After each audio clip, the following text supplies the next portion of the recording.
Party നേതൃത്വത്തെ പ്രതിക്കൂട്ടിലാക്കി മനു തോമസിന്റെ കത്ത് പുറത്ത്. ജില്ലാ കമ്മിറ്റി അംഗം എം ഷാജർ തനിക്കെതിരെ ഗൂഢാലോചന നടത്തിയെന്ന് കാണിച്ച് മനു തോമസ് MP ഗോവിന്ദന് നൽകിയ പരാതിയിലാണ് പുറത്തുവന്നത്.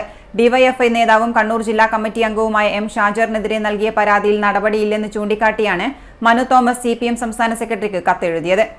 സ്വർണ്ണക്കടത്ത് കൊട്ടേഷൻ പ്രവർത്തനങ്ങൾക്കുള്ള വ്യക്തികളുമായി ചേർന്നാണ് തനിക്കെതിരെ ഗൂഢാലോചന നടത്തിയതെന്നാണ് കത്തിൽ സൂചിപ്പിച്ചിരിക്കുന്നത്. ഷാജർ തനിക്കെതിരെ നടത്തിയ ഗൂഢാലോചന സംബന്ധിച്ച് 2002 ഏപ്രിലിൽ പാർട്ടിക്ക് നൽകിയ പരാതിയിൽ ഒരു നടപടിയും ഉണ്ടായില്ല. ഇത് സൂചിപ്പിച്ചാണ് സംസ്ഥാന സെക്രട്ടറി MV ഗോവിന്ദന് കത്തെഴുതിയിട്ടുള്ളത്. ആകാശ് തിലങ്കേരിയുടെ രഹസ്യ വാട്സ്ആപ്പ് ഗ്രൂപ്പിലാണ് ഇത് സംബന്ധിച്ച വോയിസ് ക്ലിപ്പ് വന്നത് എന്നും കത്തിൽ പറയുന്നുണ്ട്. എന്നാൽ പാർട്ടി അംഗത്വം പുതുക്കാത്ത സാഹചര്യത്തിൽ ഡിവൈഎഫ്ഐ കണ്ണൂർ ജില്ലാ മുൻ പ്രസിഡന്റും ജില്ലാ കമ്മിറ്റി അംഗവും കൂടിയായ മനു തോമസിന്റെ അംഗത്വം ഒഴിവാക്കിയ CPM ജില്ലാ കമ്മിറ്റി പകരക്കാരനെയും എടുത്തിരുന്നു. തുടർന്ന് പ്രതികരണങ്ങളിൽ പാർട്ടിക്ക് നൽകിയ പരാതിയിൽ തനിക്ക് നീതി ലഭിച്ചില്ലെന്ന് മനു തോമസ് പ്രതികരിച്ചിരുന്നു. എന്നാൽ ഇക്കാര്യം CPM ജില്ലാ സെക്രട്ടറി MV ജയരാജൻ നിഷേധിച്ചിരുന്നു. പരാതിയിൽ കഴമ്പില്ലെന്ന് കണ്ട് തള്ളിയെന്നാണ് പാർട്ടി നിലപാട് അറിയിച്ചത്. City news, Kannur.